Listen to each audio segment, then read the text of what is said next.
Hello people, no niego ni confirmo que estoy grabando esto en pantuflas.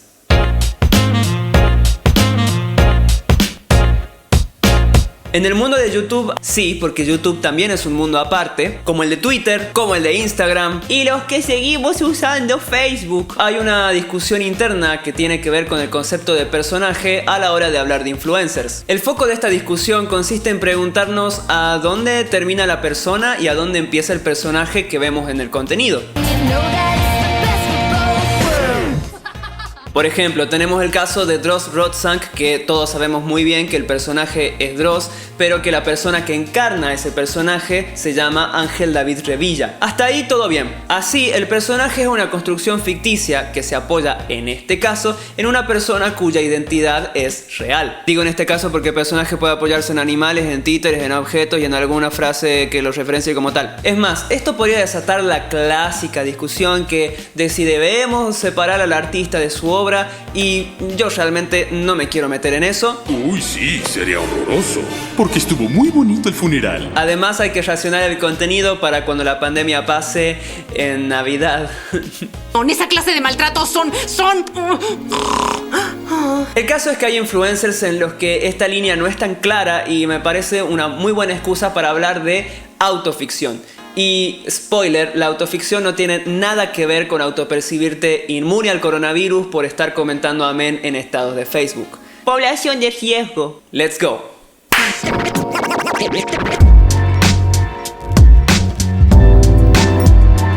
Definir la autoficción debería ser algo sencillo. Y digo debería porque es como el clítoris para los hombres que les falta de construirse. Estamos rodeados de ella, pero no sabemos distinguirla del todo. La autoficción es un término que sale de la literatura y se caracteriza por dos pilares. En primer lugar, el personaje o protagonista del relato es el propio autor de la obra, ya sea una novela, una obra de teatro, una película, etc, etc, etc. Esa particularidad del relato tiene un orden de lo real, ya que su identidad no es una ficción. Y como segundo pilar, como pueden imaginar, es que el relato sea ficticio, o sea, inventado del todo o solamente en partes. Bien, hasta ahí bastante claro. Personaje o protagonista es el autor o autora del relato que usa su identidad real, pero los acontecimientos y los hechos son ficticios. Podría usar el clásico ejemplo de la Divina Comedia, en la que Dante Alighieri, su autor, se coloca como protagonista de una aventura fantástica yendo por las esferas del paraíso, o puedo ponerte esta foto de su servidor de hace 1000 años, donde soy autor y personaje de una fantasía en Photoshop. Y para los rugbyers, un ejemplo más claro es el youtuber Yao Cabrera y los extraños reality sobre su familia que hace, y yo no tengo idea por qué tiene tantas vistas eso. ¡Oh, vaya Rick! ¡Eso es muy extraño! No juzgues por ti. De acuerdo. También está Guillermo Aquino, quien se representa a sí mismo en escenarios que no son reales y que, si bien satirizan y representan a la realidad, no dejan de ser ficticios. Sí, vos sos de la inmobiliaria. Sí, ¿no? Ale, tu broker. Guille, de frío. Ah, perfecto. Y uno podría decir, ah, claro, entonces todos los cameos de las celebridades en películas de Hollywood son re autoficción. Ya soy todo un experto en esto del clítoris, me voy a suscribir a Never Use Yellow, boludo. ¿Quién te juna, Dante Alighieri? Y yo te voy a decir, pará, no hagas la gran Maradona, no te pases de rosca. Pero sí suscríbete. Hay casos en que sí, las celebridades usan su identidad real en películas donde los acontecimientos son ficticios, como Hugh Jackman en Una noche en el Museo 3. Oh, sorry, of course. Hugh Jackman. Michael Jackson en Hombres de Negro. Zeta, ¿qué pasó con el puesto que me ofreciste en Hombres de Negro? Sigo trabajando en el programa de acción de alienígenas. Te avisaré cuando sepa algo. David Bowie en Zoolander. Si no tienen inconveniente, tal vez yo sea el apropiado. David Bowie. Michael Jordan en Space Jam. Esto va contra todo lo que me enseñaron en la clase de higiene. ¿Quieres ganar o no? Hasta no ver el fondo. O Adele en Mis sueños. Y bueno, pero todo esto se aplica a gente famosa nomás, que yo no puedo hacer autoficción. No. Y eso es todo, gracias por ver, están mis redes sociales en la descripción, seguime, comenta, likea y nos vemos en el próximo video.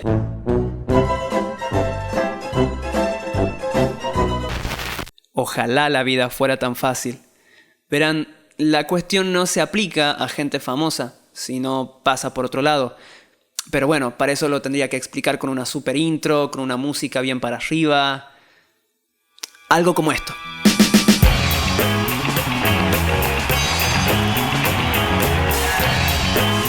La definición estricta de autoficción de la que venimos hablando es una definición que ya tiene sus años, ya le duelen las rodillas, se le olvidan cosas, o sea, está bastante desactualizada.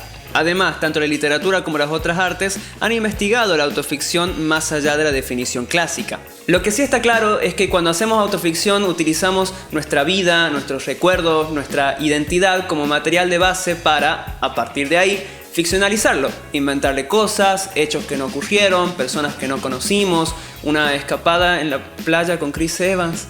El point de la autoficción es que podemos jugar entre lo que es real y todo lo que podemos inventar. Hay un director y dramaturgo llamado Sergio Blanco que justamente tiene una investigación sobre esto. De hecho, su investigación se llama Autoficción, una ingeniería del yo. Y me gustaría contarles a modo muy resumido lo que él considera una serie de cosas, una serie de funciones. Él le llama funciones, yo le llamo cosas, de lo que sucede cuando hacemos autoficción. Al poner parte de nuestra vida en una escena, en una historia o en un relato, suceden varias cosas. 1. Poetizamos parte de nuestra vida, manipulamos los recuerdos y los convertimos en ficción. ¿Tengo COVID-19? No.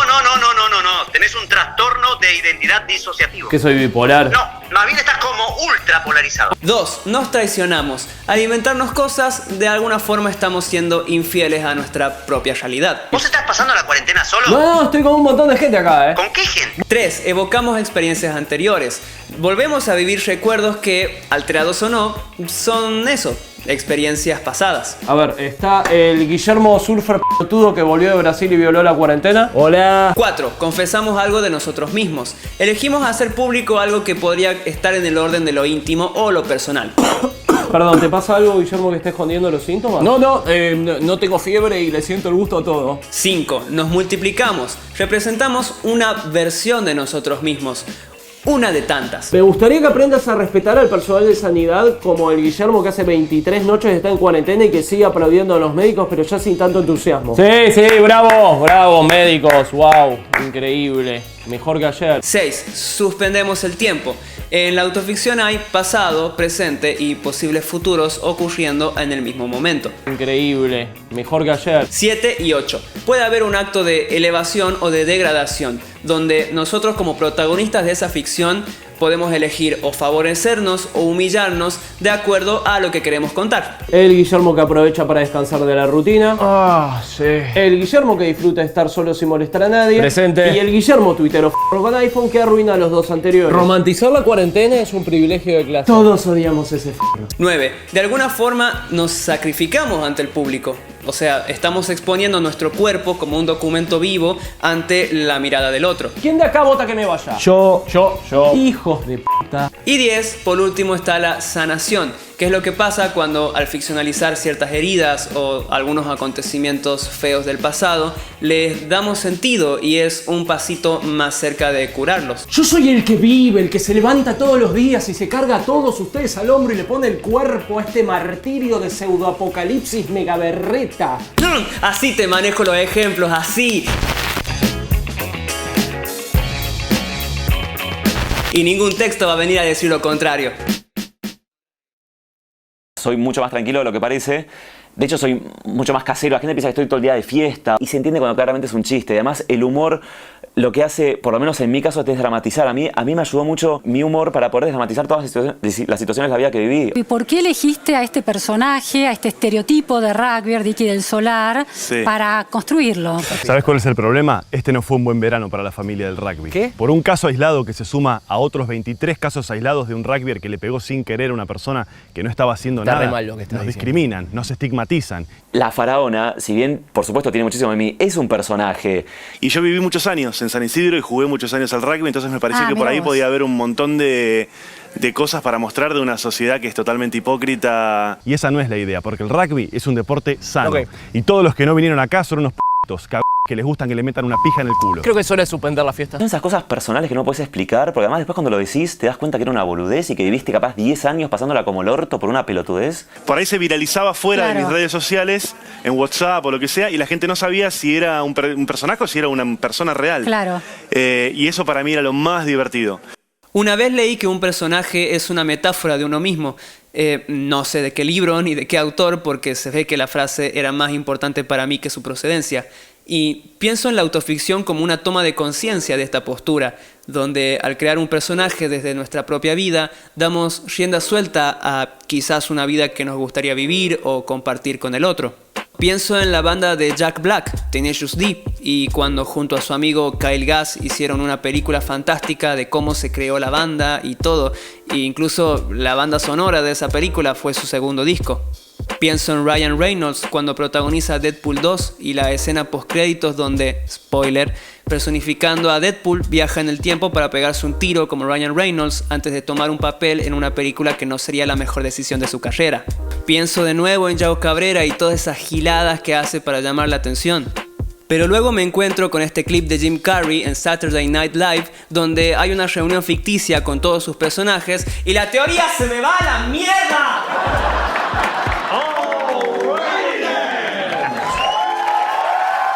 Te amo, Jim Carrey. Y lo mismo pasa si tomamos en cuenta películas como Space Jam o 8 Mile. Por un lado, Space Jam cuenta una historia fantástica de lo que pasó con Michael Jordan desde que se retira de la NBA de básquetbol en el 93 hasta que vuelve en el 95. Y sí, la historia consiste en jugar al básquet con dibujos animados. Por su lado, 8 Mile cuenta el ascenso a la fama de un rapero protagonizado por Eminem, que al mismo tiempo toma partes de la vida de Eminem como inspiración para hacer la historia. Y lo curioso es que Eminem no se interpreta a sí mismo, sino que interpreta a otro personaje con otro nombre.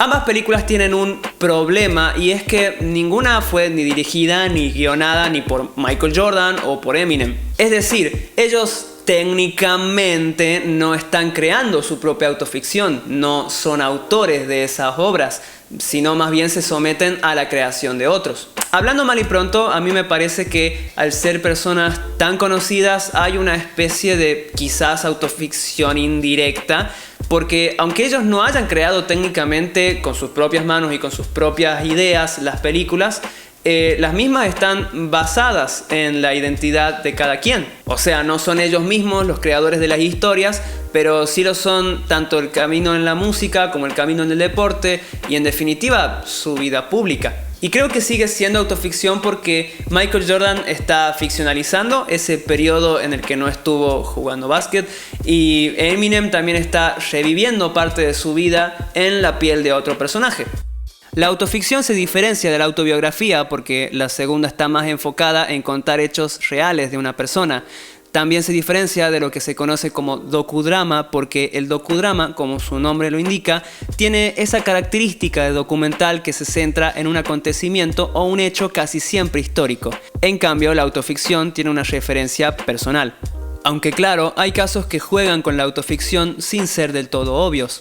Se suele pensar que Annie Hall, una comedia romántica escrita, dirigida y protagonizada por Woody Allen, es un retrato ficticio de su vida sentimental, así como la última película de Almodóvar está claramente en la misma sintonía. Pero eso es algo que percibimos al ver sus creaciones, porque ya se hace evidente, aunque ellos mismos no se estén interpretando a sí mismos en las películas o en las historias. Y ese es el chiste. ¿Qué ventaja le puede sacar a la humanidad, no?